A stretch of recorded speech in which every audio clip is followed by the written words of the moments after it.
Hello aspirants, welcome back to VIPS academy. నేను మీ Ashok. So APSC group 2 objections raise చేయడానికి మనకి కేవలం 3 డేస్ మాత్రమే టైం ఇచ్చారండి. దట్ ఈస్ 25th నుంచి 27th వరకు, అంటే రేపు లాస్ట్ డేట్ అనమాట.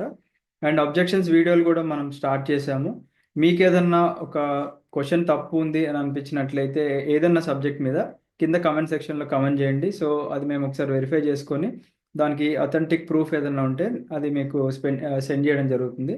అండ్ కింద డిస్క్రిప్షన్లో మన టెలిగ్రామ్ ఛానల్ ఉంది కదండి, దాంట్లో ఆ యొక్క పీడిఎఫ్ లేదా ప్రూఫ్ లింక్ అనేది మనం దాంట్లో పెట్టడం జరుగుతుంది. సో మీరు టెలిగ్రామ్లో జాయిన్ అవ్వండి. సో చాలా మంది స్టూడెంట్స్ మెసేజ్ చేస్తున్నారు, సార్ అబ్జెక్షన్స్ ఎలా రైజ్ చేయాలి అని చెప్పేసి మెసేజ్ చేస్తున్నారు. సో ఈ వీడియో మీకోసం అండి.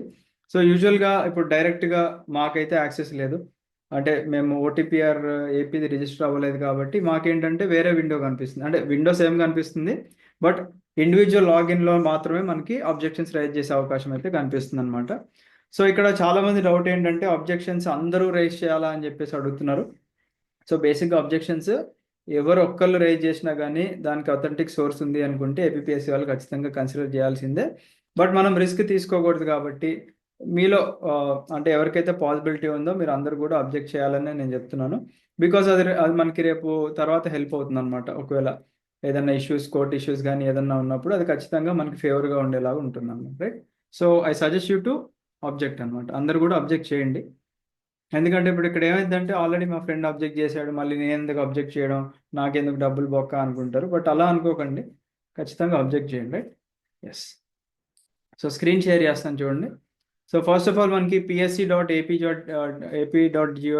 వెబ్సైట్లోకి వెళ్తే మనకి ఇక్కడ ఇది ఆల్రెడీ ఒక స్టూడెంట్ దాంతో లాగిన్ అయ్యామండి. మనం లాగిన్ అయిన తర్వాత ఇక్కడ group 2 services mains examination notification accepting objections on initial key అని చెప్పేసి మనకి ఇక్కడ క్లిక్ హియర్ అన్నారు కదా, ఇది క్లిక్ చేస్తే మీకు మీ యొక్క విండో ఓపెన్ అవుతుంది అనమాట. సో పైన పర్సనల్ డీటెయిల్స్ ఉంటాయని చెప్పేసి మనం అది హైడ్ చేసాము.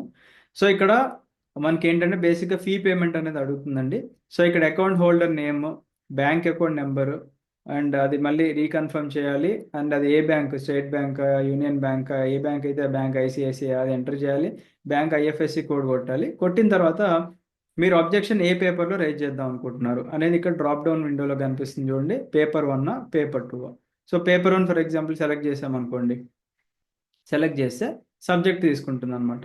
ఓకేనా? ఫర్ ఎగ్జాంపుల్ ఇండియన్ కాన్స్టిట్యూషన్ వాళ్ళే ఇక్కడ మెన్షన్ చేశారు నెంబర్ 76 to 150 అని. సో దాని మీద క్లిక్ చేయండి. క్లిక్ చేసిన తర్వాత ఇక్కడ ఏముంటుంది, note the candidate should mention the question number as mentioned in the initial key, that is series A posted on the commission's website. If the question number is entered wrong, then the objection will not be considered. The question number should be 1 to 3 digit format only, that is from 1 to 150 only. అంటే మనకి paper 1లో 1 to 150 ఉన్నాయి కాబట్టి ఇక్కడ ఏమన్నారు, the candidate should mention the question number as mentioned in the initial key, that is series A. అంటే మనకి ఇనీషియల్గా వాళ్ళు సిరీస్ ఏలో మనకి ఏ క్వశ్చన్ అనేది మెన్షన్ చేశారు కాబట్టి మీరు దాని ప్రకారంగా మీరు 1 to 150లో ఏ క్వశ్చన్ నెంబర్ అనేది మీరు ఎంటర్ చేయాల్సి ఉంటుంది. అండ్ ఇక్కడ నేచర్ ఆఫ్ అబ్జెక్షన్ అని చెప్పేసి ఇచ్చారు.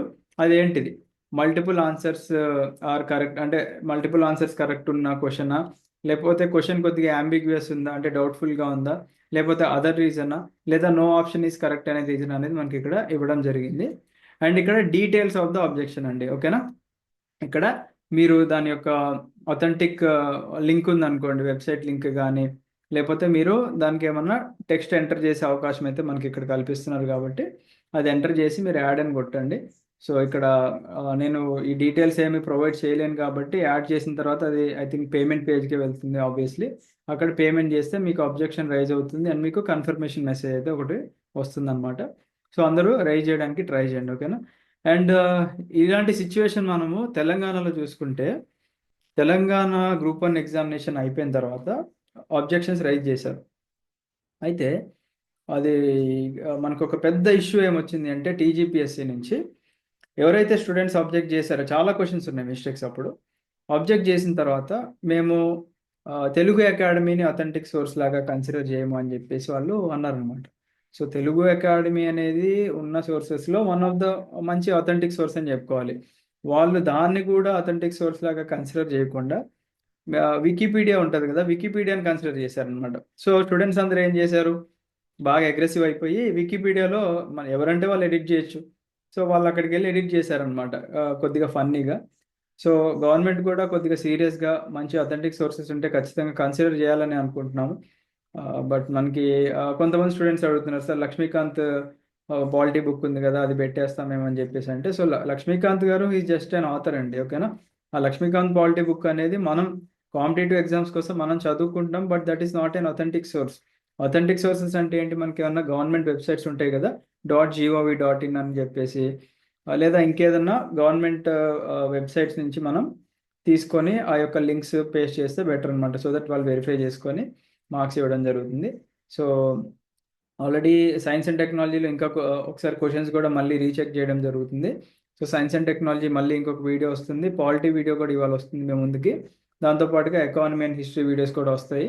సో రేపటి వరకు టైం ఉంది కాబట్టి రేపు ఈవినింగ్ వరకు అందరు కూడా దయచేసి అబ్జెక్ట్ చేసుకున్నట్లయితే మీకే అడ్వాంటేజ్ అనమాట. ఎవరైతే కొద్దిగా డౌట్ఫుల్గా ఉన్నారో సో వాళ్ళందరికీ కూడా చాలా అడ్వాంటేజ్ అనే చెప్పుకోవాలన్నమాట, ఓకేనా. So I wish you all the best అండి, హ్యావ్ ఎ గ్రేట్ డే.